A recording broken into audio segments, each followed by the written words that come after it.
introduction, and then we'll wait for you, and then you can control the recording, and we'll get started from there. Absolutely. Thank you, Jeff.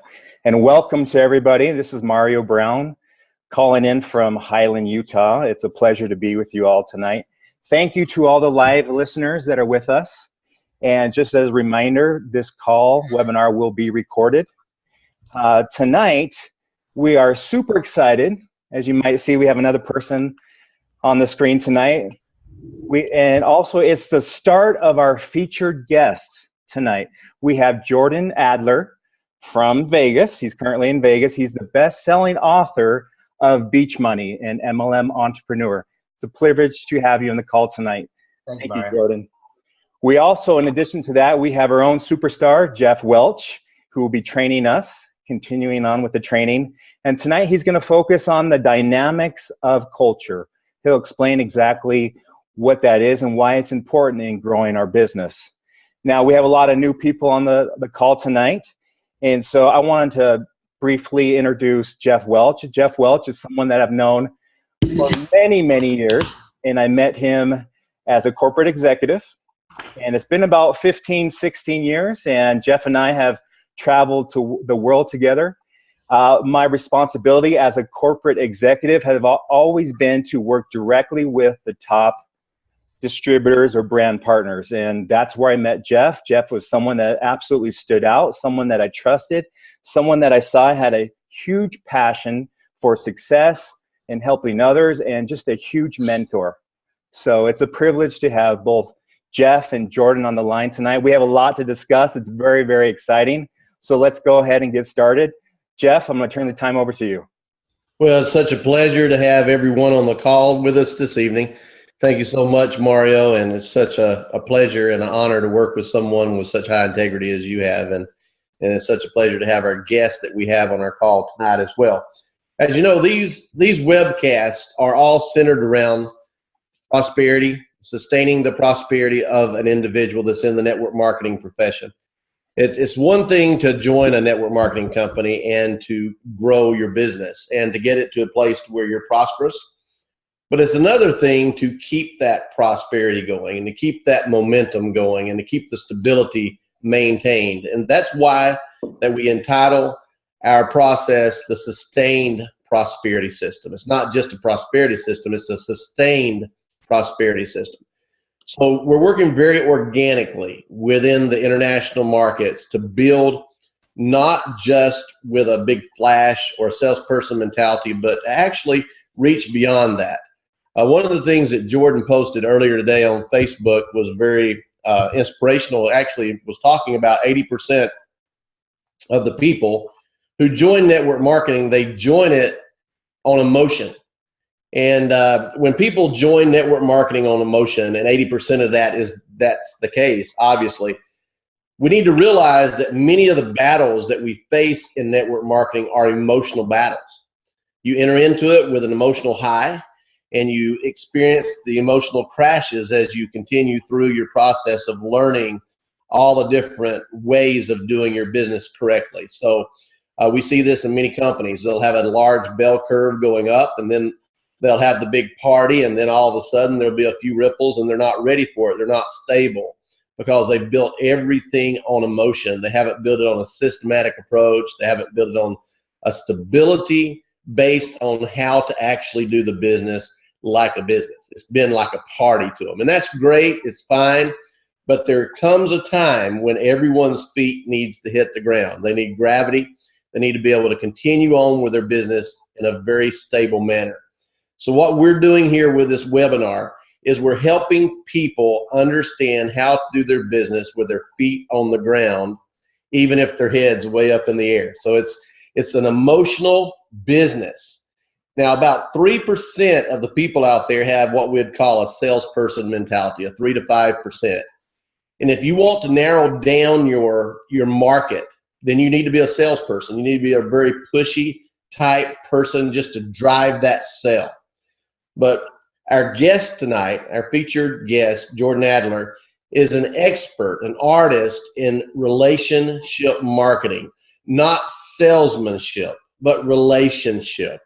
So I love this. He's perfect for the fit of what we have been talking about.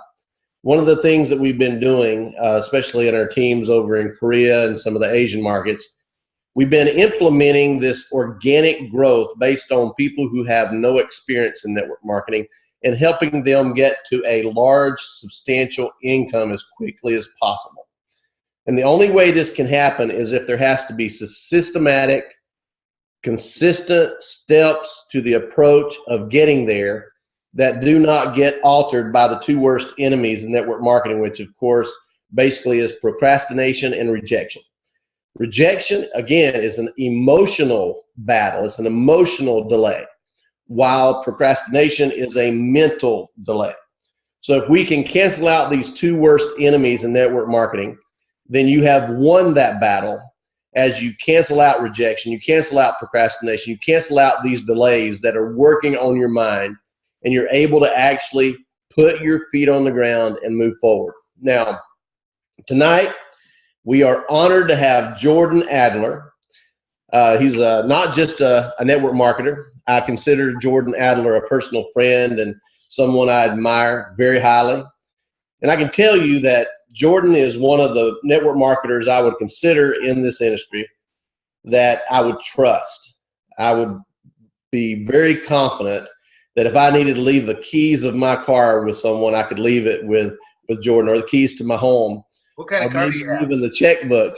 You know, Jordan is one of those guys that I truly trust and admire. And when my son was in the hospital a few months back, Jordan was one of the first people who reached out and just said, "Hey, how is everything? What can I do for you? Is there anything I can do?"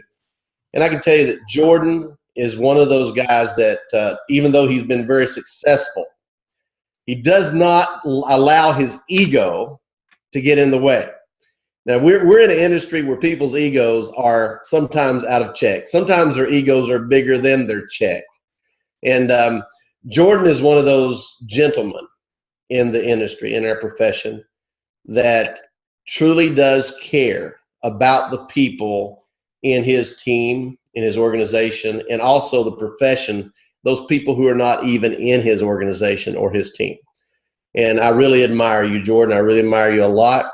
You've moved to Vegas 4 years ago. You've made some changes. You're no longer the beach bum, you know. And you know what? My domicile is here, but I live in Arizona, and I spend a lot of time on the beach.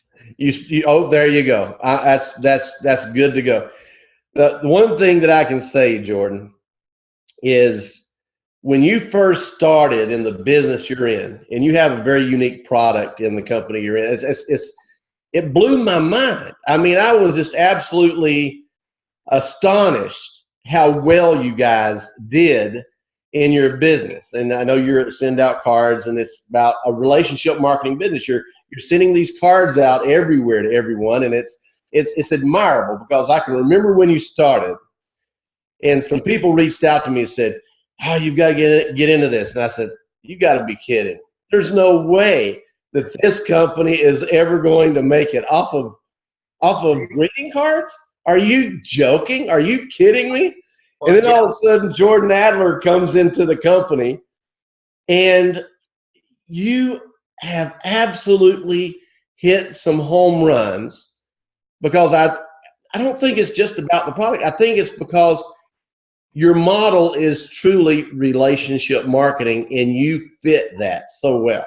Well, and really, Jeff, that's what we do. And I don't really, whatever company someone is involved in, it's really about a lot of people using a little bit of product every day, whatever the company is. It's a lot of people. It's hundreds, thousands, tens of thousands, hundreds of thousands, even millions of people using a little bit of it. So none of us make a lot of money on any one specific user. It's just a lot of people. You know, like if it's a shot that you take every day, I don't mean liquor. I mean, you know, your nutritional supplement. If it's something you rub on your skin or brush on your teeth or whatever it is, you know, the most you could ever make off of one customer is maybe a few pennies a day. But you get a lot of people doing that, and you've got money pouring to your account. It's the same in our business. You know, we don't. It's just it's a product that people use every day, and they spend a few pennies every day, and they spend a few dollars every day, and we make a few pennies every day. Get a lot. It's a story of network marketing, right? It's called leveraging. It's Yeah. leveraging the masses. And I've always said that the definition of duplication is to lead a large group of people to do a few simple actions over a sustained period of time. And that's what you're doing. You're duplicating happiness. You're duplicating fun, and you're duplicating good things. That's what you're doing. You're having a great time. And now, Jordan, you have a unique success story. We're in this crazy industry called network marketing that some people, when we talk about it, they want to run. Yeah. But I think the reason a lot of people won't run is because so many people don't know really how to do it, and they're left out there alone, and they don't have the guidance of professionals like you and professionals like others. And I'm going to throw a question at you that you probably didn't put on your little sheet here for me to ask you. What do you do to support your team? What do you do to make sure that your team comes out of the gate equipped? What do you do with that new person? How do you bring that new person? How do you embrace them? And do you have a culture of nurturing? Yeah. So one of the things that I've learned over the years is, and I've seen this happen a lot, where a new person will come into a company and then they'll be given everything all at once. And it's a brand new person. They've got a family, they've got a job many times, or a traditional business. And they plan on working their business of maybe in the beginning, just a few hours a week, but then we dump a whole bunch of stuff on them and they get really overwhelmed and shut down. And so one of the things that I do is I give them enough that they can get started, but I want them to get some immediate success. So, first thing we got to do is orient them on the product, and everybody's got a different orientation for their company, but I give them enough that they can get started using it. If you're a nutritional company, you teach them how to use the product every day. In our business, I teach them how to use the product every day. That's the first thing I want them to do. Second thing I want them to do is I want them to get some appointments on the calendar, and I don't need to give them a lot of training to do that. I just need to get 2 or 3 or 4 people on the calendar where we can go together and show the business to somebody and see if we can get 1 or 2 distributors or customers started underneath them, and they can observe me do that. And it's not a complicated thing. So I'm using texting now almost exclusively to set up appointments with people. So I'm going to give them a couple of simple texts and have them text it out. I'm going to ask them to send 20 texts in 20 minutes with me, where they're going to send the texts. They can pick whoever they want to send the text to. It can be out of state or in state. But I'm going to have them send 20 texts in 20 minutes. And from those texts, they're going to get anywhere from 3 to 10 appointments on their calendar. And then we're going to do some meetings together. And that's it. And the rest of it they're going to get. So we do a weekly conference call similar to this, but it's not video. We do a weekly conference call every Monday night. I've been doing that for 11 years, and I rarely miss one. But every single Monday night, and I record it. I use Instant Teleseminar. I record it and I archive it so they can go back. So any new distributor that comes in, they can go back and listen to past calls. And I've got every week is a different topic, and we train on specific things. Like tonight, you're training on culture. We'll train on a different topic every week. Like one night, we might talk about how to do the texting strategy. Another night, we might talk about how to present the system, the product. Another night, we're going to talk about how to handle rejection, or what are the 3 different types of people. And so every week we spend 20 to 30 minutes on a conference call. We record it, put it out online, and then every new distributor directs people there. We also want to get that brand new person to the next event, whatever that event is. If it's a boot camp or a regional event or an international convention or whatever it is, we're working to get that new person at least committed to going. We may not be able to get them there right away, but we'll get them committed on the calendar. So that's really about it. I mean, it's real simple getting someone started. The key is to get them plugged into the system so that they'll learn everything as they go. But initially, our most important function is to get them using the product every day, and then get a few appointments on the calendar so that we can show the business together to some of the people that they know, help them have some immediate success. Now, Jordan, you're hitting on something here and I love you, man. I really do. I think the world of you. You are making very good income in network marketing. You've hit one of the greatest home runs, and you're not making just a small check. You passed up one of the big checks years ago, and now you're still rising. So to have one of those mega checks, not just one of those massive checks, mega checks like you're receiving. The question, I'm sorry? The commas and the zeros. The commas and the zeros, right. The commas and the zeros. And this call is not about announcing how much people make and all that kind of thing. But the question is, do you still recruit? Do you still go out every day? Do you still constantly do what your downline is doing? Or do you just reach a certain point and just let it go? What are you actually doing on a daily basis? Do you know the answer to the question? I do. So yeah, I still, it's in my nature now. I'm effortlessly, and I will talk a little bit about that too, the effortlessly. But effortlessly, I will meet anywhere from 3 to 10 people a week. I'll text them, I'll connect with them. Like it might be meeting them in person, getting their business card, shaking their hand, having a conversation. I met a guy at the Starbucks yesterday. His name's Joe. I don't even know his last name. He wrote down his email address and phone number for me. We got in a very short conversation. I complimented him on his motorcycle, and we ended up talking for 5 minutes, found out about his family, what he does for a living, and he actually said to me, if you know anybody that's looking to hire, I'm looking right now. He's working for his family business, and I said, write down your number and your email address. I didn't tell him anything about what I do. And then I'm leaving town tomorrow, but I'll text him and I'll say, let's get together, Joe, for coffee. I want to learn more about you. That's it. I'm not going to tell him what I do until we're sitting down. I'll show him the whole thing. But yes, and I sponsor anywhere from 2 to 4 new personally sponsored distributors a month. I sponsored one last week. I've got a handful more in the pipeline. Every week I've got anywhere from 3 to 5 people in the pipeline. And I sign up one person, a week, or one person every other week, that kind of thing.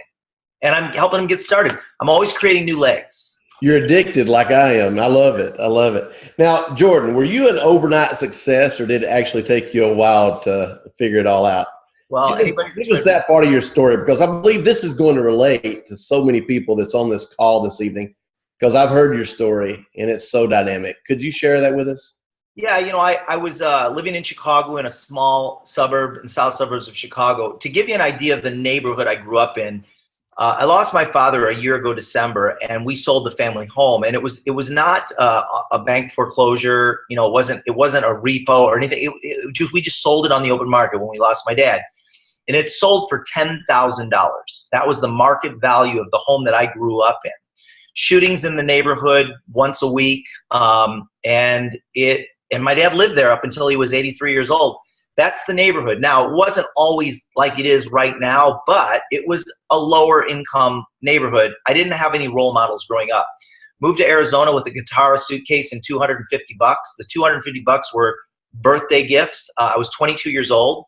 I worked jobs in the field. I went to college. I have a degree in landscape architecture. I worked my way through college. I paid my own way through college. Got the degree, moved to Arizona from Chicago, and I started applying for opportunities in the classified ads, and I was still working jobs, lots and lots of different jobs. Never made more than $28,000 in a given year of any of those jobs, but I was in 11 network marketing companies in 10 years while I was working jobs. I never signed up a single distributor and never made a penny, and spent money in every program. Most of the time I'd get a credit card, I'd max out the credit card, and then they give me another credit card, and I'd max that one out, and they give me another one, and I max that out.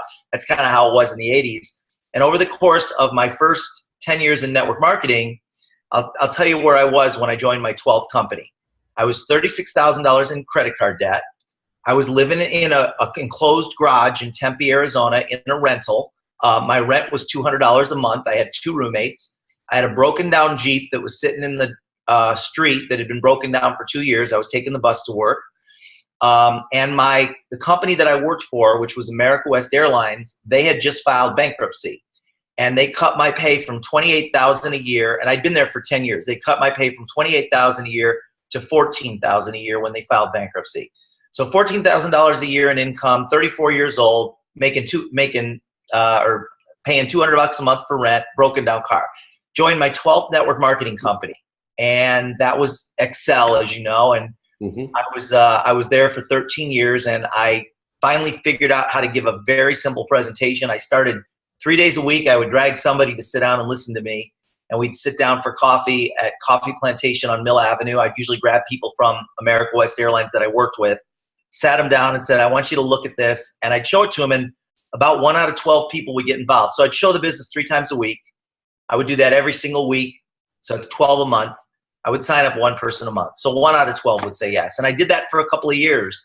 There's a guy, do you know the name Russ Devan? Do you know Russ? Yeah. So Russ, when Russ was we were all quite a bit younger. But when Russ was younger, I met him, and we never went into business together. But he invited me into his home.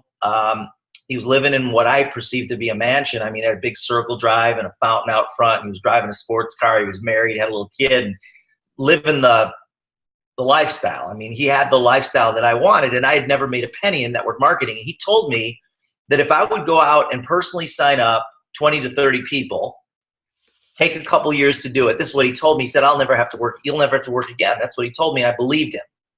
Now, whether it was true or not, I believed him. So I started signing up 1 a month, and I put my nose down, and I started showing the business 3 times a week. Every single week. I never missed a week. Some weeks I showed it 5 times. Some weeks I showed it 2 times, but I focused on 3 a week, and my goal was to sign up 1 person a month. And after 2 years, I'd signed up 19 people. My 16th distributor was, Jackie Ulmer. My 16th distributor was Jackie Ulmer. She had never done network marketing before, married to an airline pilot. She signed up a woman in New Mexico, Judy Dubiel. Judy started doing home meetings, and within the next 3 years, that group grew to 12,000 distributors and 40,000 customers.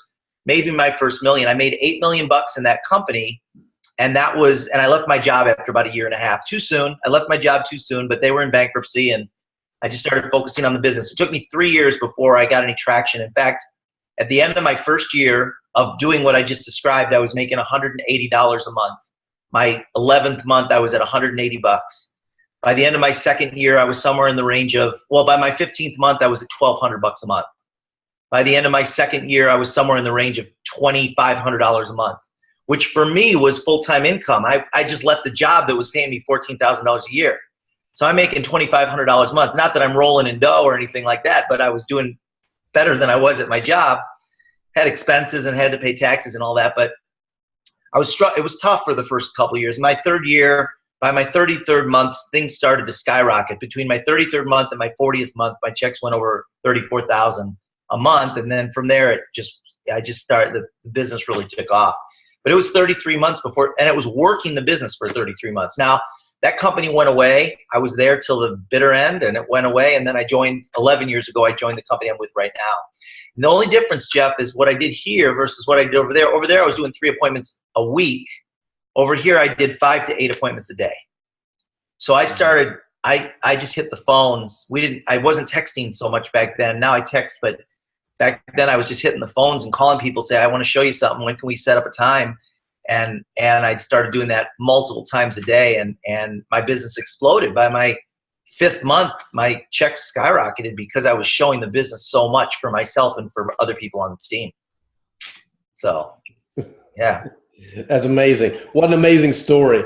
What an amazing story. So now, Jordan, you believe that just making a minor adjustment in one's thinking can completely change and shift their business into overdrive. Can you explain what you're talking about when you tell that?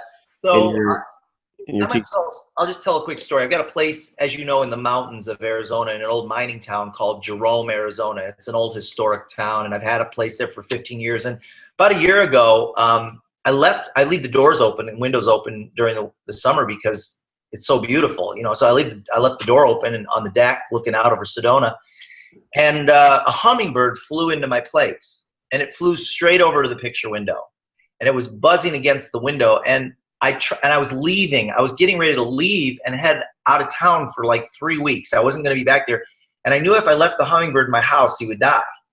And so I was trying to wave him to go towards the door, just trying to get him to go out, but he wanted to go towards the window. And he did that for like 45 minutes. It was getting exhausting. I went in the kitchen and got a pitcher, and I tried to catch him with a pitcher, and you can't catch a hummingbird. I don't know if you ever tried to catch a hummingbird, but they're so fast, so fast.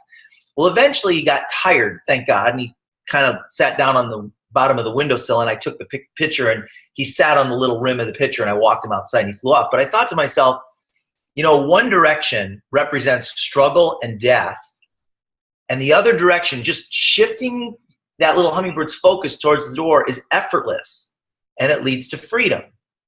And what the hummingbird is actually doing, it's flapping its wings and focusing in a direction. That's just, that direction is, I mean, that flying is just what the hummingbird does. I mean, doesn't have to work for it, it just does it.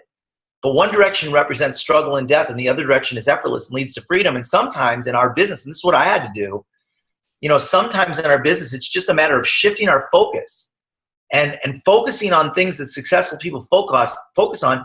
And success can be effortless, just like the success of that hummingbird can be effortless when you focus on the right things. When I find myself starting to struggle, and I know, Jeff, you can relate to this, there's been times, even as much success as you've had, there's been times during that journey that you start to struggle. And if you really step back and look at it, you realize that the reason you're struggling is because you're focusing on the wrong things. Like you're focusing on all those people that left, or you're focusing on that one negative person that ruined your day, or you're focusing on your fears, or you're focusing on everything that's not working in your life. And those are the kinds that focus leads to death, metaphorically. It leads to death. So it's shifting your focus, reading personal development books, getting to the events, focusing on what the successful people do.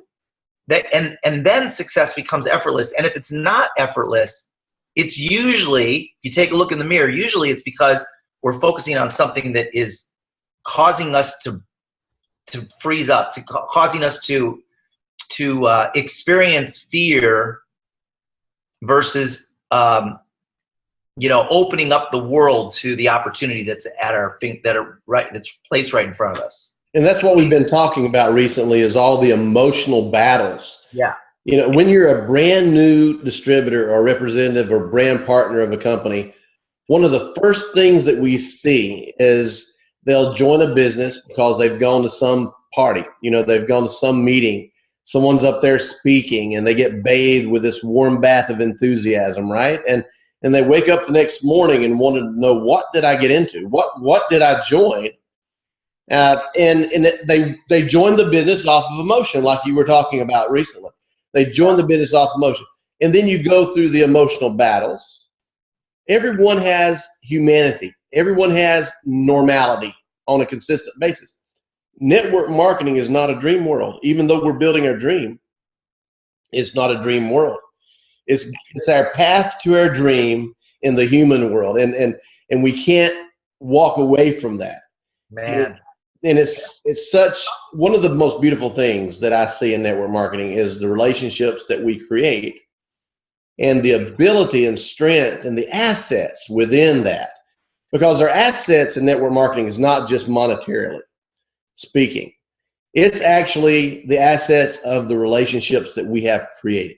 Absolutely. And the relationships we create, not just with others, but the relationships that we have created with ourselves.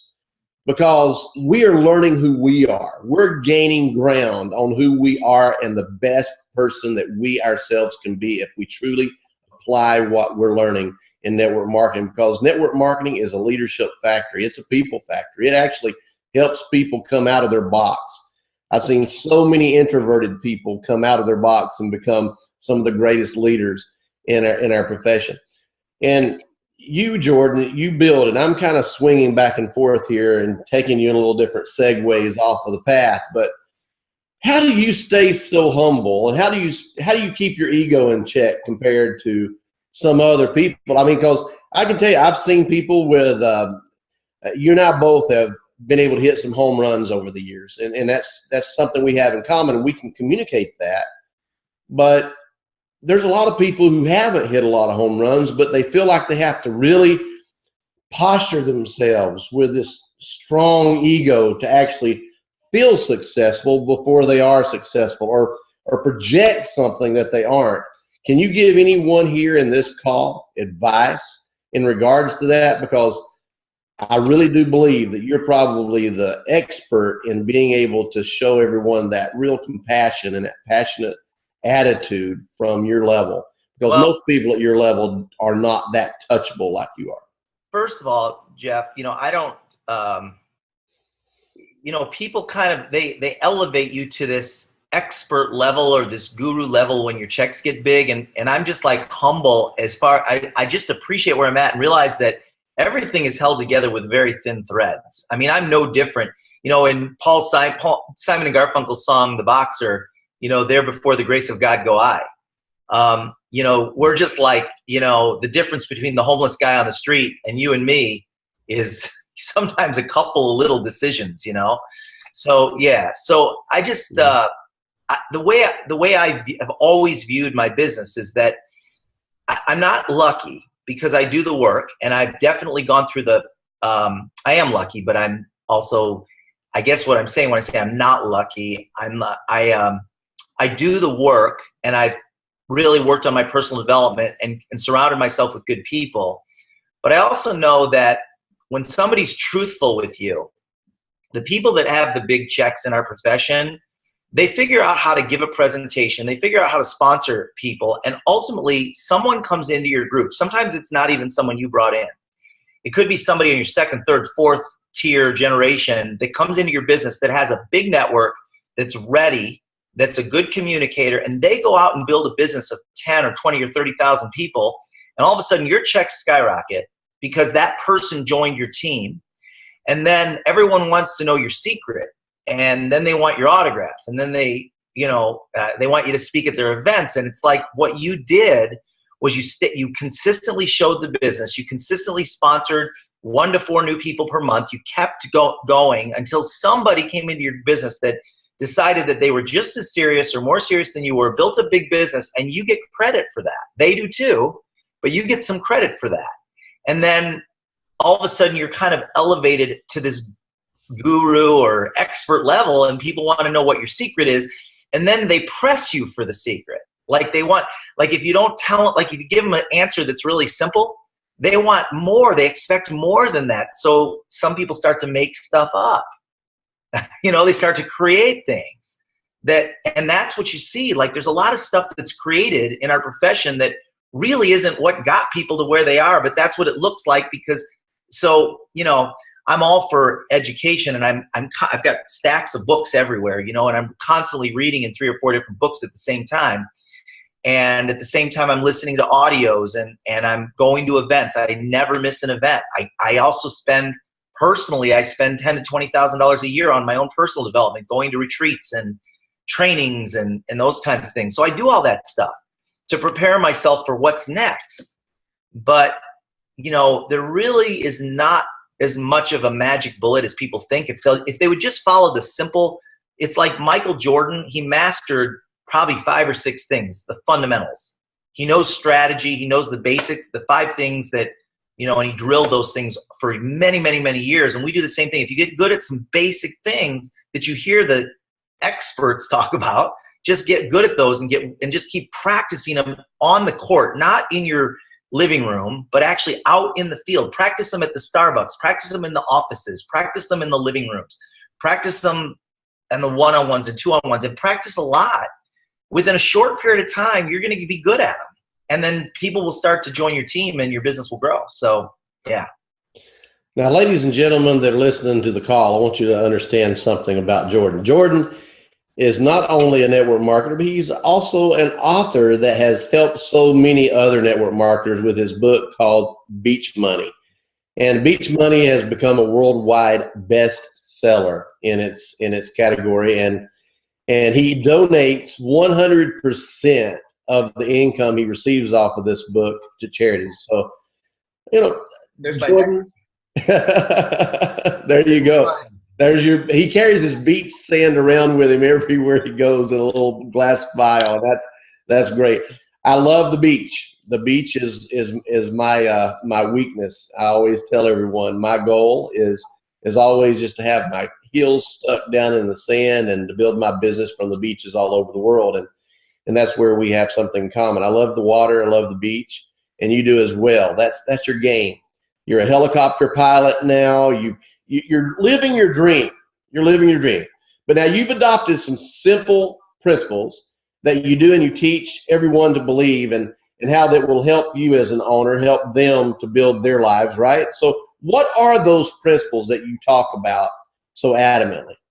Yeah, so there's a few that I kind of live by, and these are principles that I adopted. I want to share this that I adopted before I had a big organization. So these are things that really helped me to build a team and keep my head in the game on days that weren't so great. So one is don't quit on a bad day, because anybody who quits network marketing quits on a bad day. They always quit on a bad day. It's like, I quit. This is the day. It was a terrible day. I'm done, right? We declare it. I am done. I'm not dealing with this anymore. So I have a philosophy, don't quit on a bad day. What I do on bad days, I might take a short break, like an hour or 3. But what I do is I go back into action. And you've heard the saying, it's cliche, it's been around for years, but it's true. It's like doubt will take you out of action, and action will take you out of doubt.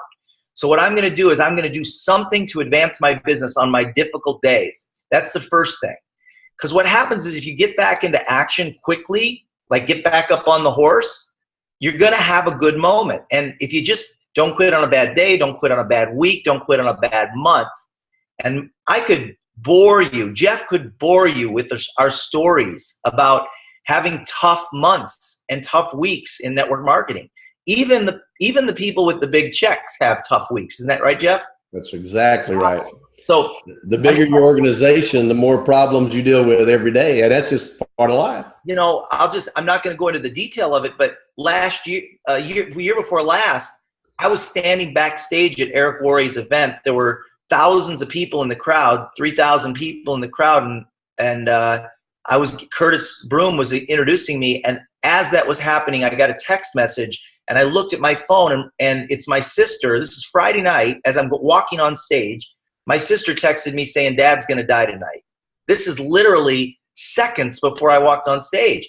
And I had to decide at that moment, am I going to – because if I had said I'm not going, Eric would have gotten up there and he would have covered for me. I would, but the first one is don't quit on a bad day. The second one is then Jef was talking about this a lot tonight. Don't make your decisions out of your emotion. Make your decisions based on your commitment.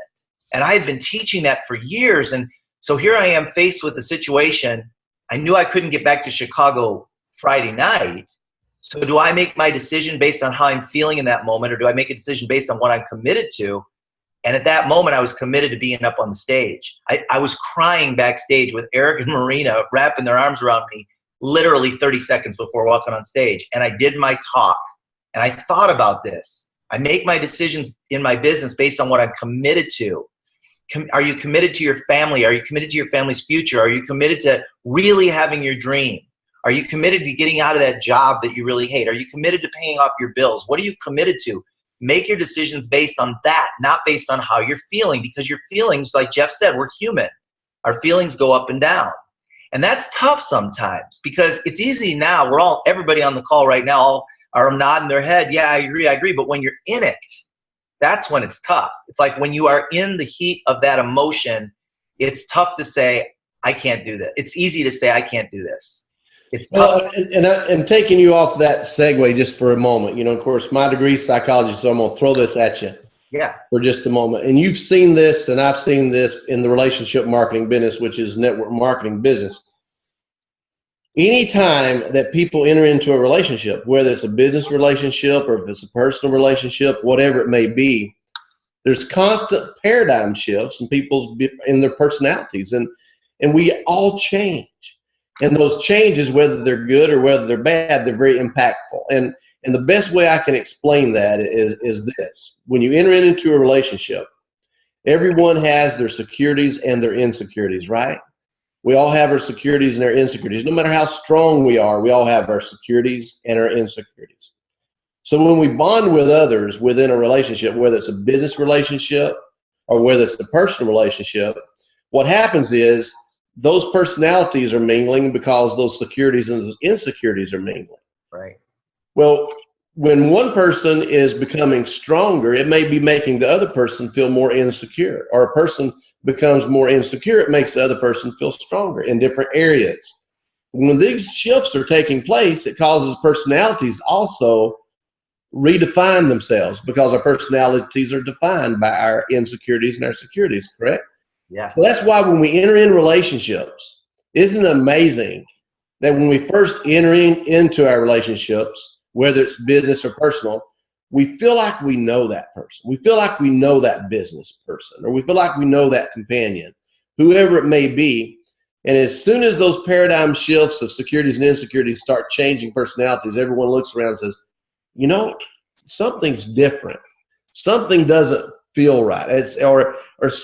This person's changed, or maybe it's you that's really changed. Now, Jordan, we see this a lot in couples that get into network marketing, where one person, it's the first time that they've been in network marketing before, or maybe the first time they ever had a good solid income. And all of a sudden, one has their job and the other one is growing their income in network marketing. And now this person's check is going up and it's equaling this other person's check and income. And now there's maybe family relationship issues that kick in. So I'm taking you in a segue here. You see where I'm going? Yeah. Have you ever seen this happen? And when you do, isn't it amazing how some of us, we can't get into it. We can't really approach those people necessarily. But I'm bringing this up for a reason. When you're a seasoned networker like you, I'm just using this as an example, we have to sometimes plan ahead.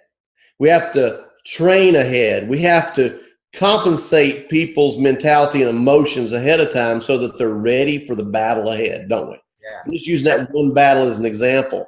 Recently, we put the company in back order that I'm in, in another country, and I had to tell the team before we did it. I said, now we're going to put the company in back order, so we're not going to get upset when they run out of products. We're going to go, yeah, we put the company in back order. So there's a plan ahead, emotionally and psychologically, to get your team ready for the changes that are about to happen that could be negatively impactful when you have to handle it in a positive way. You as a leader have that positive attitude. How do you handle things like that? Do you actually approach it a different way?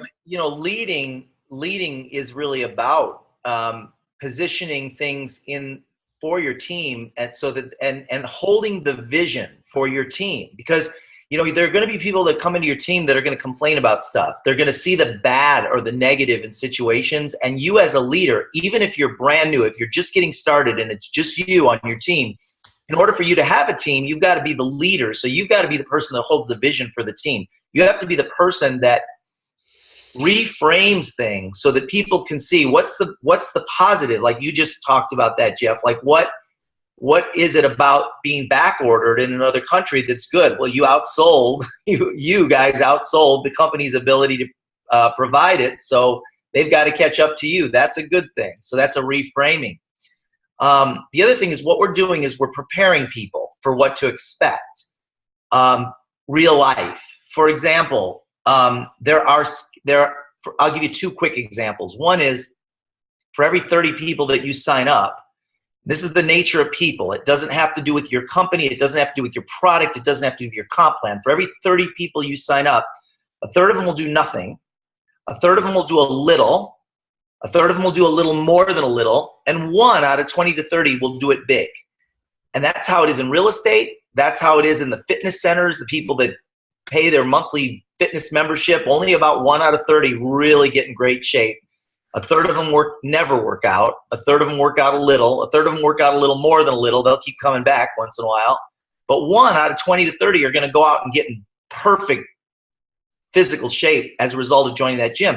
That's the nature of people. So we prepare people for that. We let them know you might sponsor 10 people and have very little going on in your group. Just keep sponsoring the next one, and then the next one, and the next one.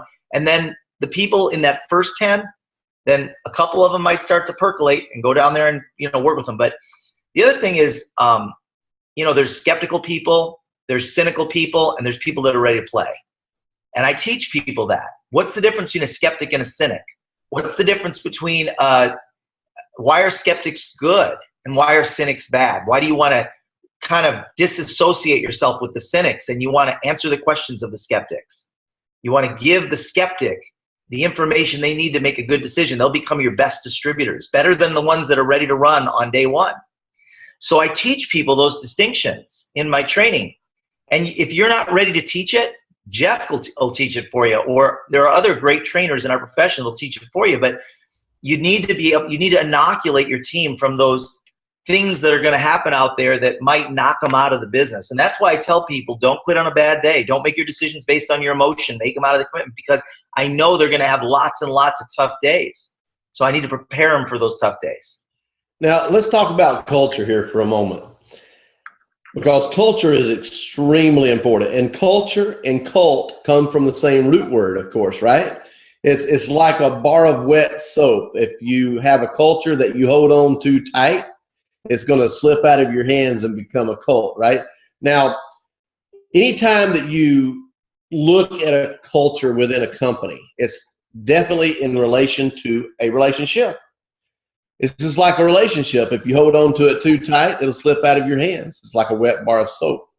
If you hold on to a culture too tight, it becomes a cult, and it becomes messy and slimy, and it slips out of your hands. What happens is, and this is what I'm saying, if you're really going to develop a culture within your organization, you can't handle the scenario of building that culture if you're handling it from a narcissistic leadership mentality. Right. You can't do it that way. And of course, anyone who understands the narcissistic leadership mentality needs to read the mythology between Narcissus and Echo. I mean, it's a beautiful story of a guy who, Narcissus was stuck on beauty. It was all about beauty. It was all about beauty. And then Echo was the beautiful nymph that followed him around, only could speak when he spoke and could only echo what he said. And that's the way a lot of leaders are. They want everyone around them just to echo what they say and just to only do what they tell them to do. And then Narcissus, eventually he sees his reflection in the pool of water, and he gazes upon his own reflection and thinks he's the most beautiful thing that ever was. And he never says anything else. And Echo never can say anything else again, because Echo is waiting for Narcissus to say something when he's caught up into his own beauty. I see a lot of leadership like that within the industry that we can learn from. And I don't say this in a negative way, and I'm not being critical. I'm using this as a teaching method tonight, that it's very important that we're not overly controlling of our organizations, but we allow creativity, that we allow people to actually spawn thought, and we share thoughts with each other, and we determine what should be going forward within the organizations. So if we're building a culture, that relationship is extremely important. Relationship marketing culture is definitely something that goes together. Jordan, I know I'm putting you on the spot with some of these questions, and I'm trying to drive your mind here just a moment. How would you define a healthy culture within the relationship marketing business of leading others and to actually help them grow? Obviously, I want to lead them in following a system. That's important to me, just to keep them on track. And you have certain things you keep them on track with as well. But I guess there is a line that we don't cross to where we are dictating people, right? We don't do that. We want them to grow also within their own ability and their own selves, and not just be an echo of us. We want them to be a greater them, not just a greater mimic of us, correct? Yeah, so culture is kind of a set of values or beliefs. This is how I view it. It's a set of values or beliefs, and every organization can have a different culture. For example, Harley Davidson has a different culture than Apple or IBM. They all have different cultures, and those cultures are defined. They attract people that resonate with the values and beliefs that they've defined. And that's very clearly laid out by the way that they do business. So, for example, some organizations are just very, very aggressive. Other organizations are a little more passive. Some organizations focus on learning and personal growth. Some organizations focus on sales. So, sales and maybe bringing in people that already have grown to a certain level. I don't know. It's different for every organization. So what I believe, personally, this is my own personal belief, is an organization that fosters creativity and also appreciation. So, like, for example, I know that when you give without the expectation. In our organization, we're an organization about kindness and appreciation. So in our organization, there's a culture of kindness and appreciation, and we know that you get back what you send out. So if you send out appreciation, however you do that, it's going to come back to you tenfold. It's like you reap what you sow. That's a culture. Some organizations don't have that culture. I think that's important. Also, we have a culture of personal growth and development. So we're constantly infusing the conversation of personal development and making sure that you do something every day for your own personal growth, because your organization will grow to the extent that you've personally grown, right? And that to the extent that you have expanded your capabilities to offer value. So those kinds of things. And part of that growth as a leader, we all, if we're just depending on our own growth, we obviously reach a certain lid, don't we? But if we surround ourselves with people who are stronger than we are, yeah, we're able to expand that lid. We're able to lift it higher. And one of the things I notice about you, you mingle and you connect with leaders from even other companies throughout the industry. You mingle with people to lift your lid and to bring your level of expertise and leadership higher than your own ability to gain, because you're surrounding yourself with leadership. And then another thing that I think is real valuable in terms of culture is looking for ways that you can add value to other people's lives and other people's business, give way more value than you expect to get in return all the time. Like, look for ways that you can, like, for example, I always have books that I love. I always have extra copies of those books. And then what I'll do is I'll give those away to people that I think it could benefit them. I usually have 3, 4, 5 books with me of a specific book that I like. And I look for opportunities to give those to people because I just know it adds value. I'm not expecting anything in return, although I do know that it's going to lead to good things. It always does. Exactly. Speaking of books, and I know we're coming here close to the end of the call tonight, Beach Money is absolutely a book that we'd all recommend that you get. You can get it on Amazon, or Jordan can let you know exactly where he would like for you to go get it before we close the call. But Beach Money is a book that actually, in my opinion, causes people to realize the dream. They actually do realize the dream. We're in an industry and a profession. We're in an industry that represents the companies, and we're in a profession that represents the field that keeps those companies alive and keeps those organizations growing. And Jordan, you have totally depicted the true goals of what a network marketer's mindset should be on within the book called Beach Money. You've caused everyone to realize it's not just about working or grinding your way through life. It's about doing something to actually live on vacation the rest of life. In fact, when people ask me, what do you do? Well, I live on vacation. I make my living on vacation and travel all over the world. And that's what I do. And we do that. That's what we do. And then they start asking questions. What do you mean? I said, well, let me explain. No matter where I'm at, I'm building my business. I'm building it from the beach. I'm building it from the restaurant. I'm building it from an amusement park. I'm building it from an airplane. I'm building it from wherever I am, anywhere in the world. You have depicted that so well within the Beach Money book. It's about a lifestyle, isn't it? It's about that. It's not just lifestyle. It's an emotional awesomeness to a lifestyle. Yeah. You've actually depicted that dream. If you're gonna we all master something in our lives over the course of our lifetime. If you're gonna master something, why not master something that pays you over and over and over again for working once, so that you can eventually really live your dreams, and you can start living your dreams much sooner than you even think. I mean, it's not a matter of waiting. You don't have to wait. I mean, when you're making $1,000 a month, you can take $300 a month and do something that's going to allow you to enjoy a part of your life that you couldn't enjoy before. And always look for ways that you can expand your dreams and just dream a little bit bigger, stretch your dreams. Maybe write some things down that you feel like are impossible to you, but if that was part of your life, it would just create some really amazing things for you and your family, and write those things down and challenge yourself to be a little bold in what you create for yourself. And you don't even need to believe it when you write it down.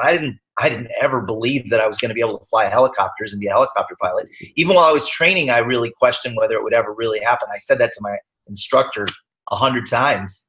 Am I really ever going to be able to do this? But it was one of your dreams. Right. And you fulfilled that section of your life dreams. And that's what is so wonderful about that.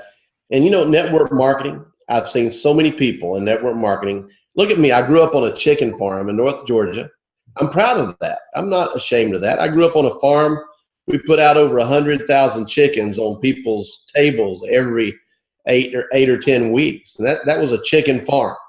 And I started up in the chicken houses, growing up in the chicken house, working in the chicken house when I was just a small kid. And I worked all the way through my childhood life on the farm. And now here I am. I've traveled to 60 plus countries. Wow.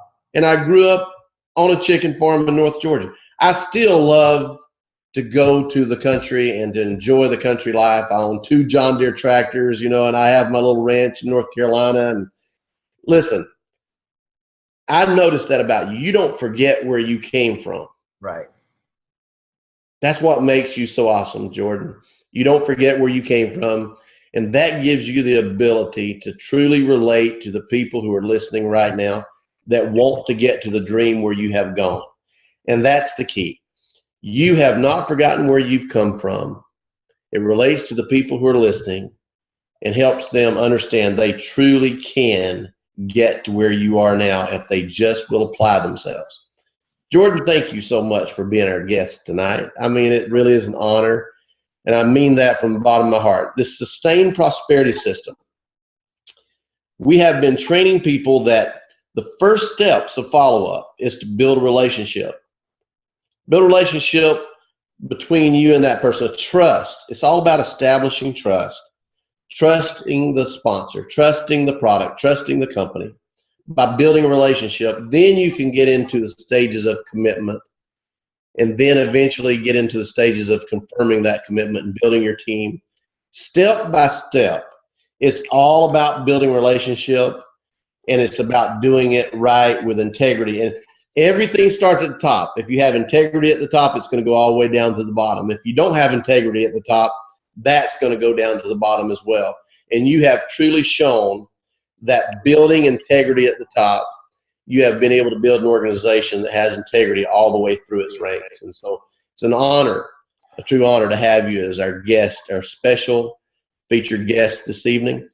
And Mario, I want you to announce our guest for next week, and Jordan, accept their appreciation for you being on the call this evening. Thank you for the invitation. Thanks, everybody. Thanks for listening, and look forward to seeing you out on the beaches. Awesome. Thank you all for joining us this evening. We had a great call. We learned so much. I took a lot of notes. I know we had people from all over the U.S. with us tonight, from Asia, from Latin America. We've learned so much. Just so you know, this call is being recorded, so if you want to listen to that, you can email Jef at jefwelch.com. That's with 1 F. And Jef, are you also going to put this on your Facebook? Yes, sir. We'll do that. Be glad to. Okay, so you can find it also on Jef's Facebook. So next week, we have more superstars. I'm super excited about this. I mean, we had our first call today with Jordan, and we have several more weeks lined up. We have a husband and wife team, Travis and Summer Flaherty. And I've heard, I've had many conversations with Jef. Jef highly respects them. They are top leaders in the industry, so make sure you're there with us next week, same time, same link, and make sure you invite everybody to be on the call. Thank you all for joining us tonight, and have a good night. Bye-bye.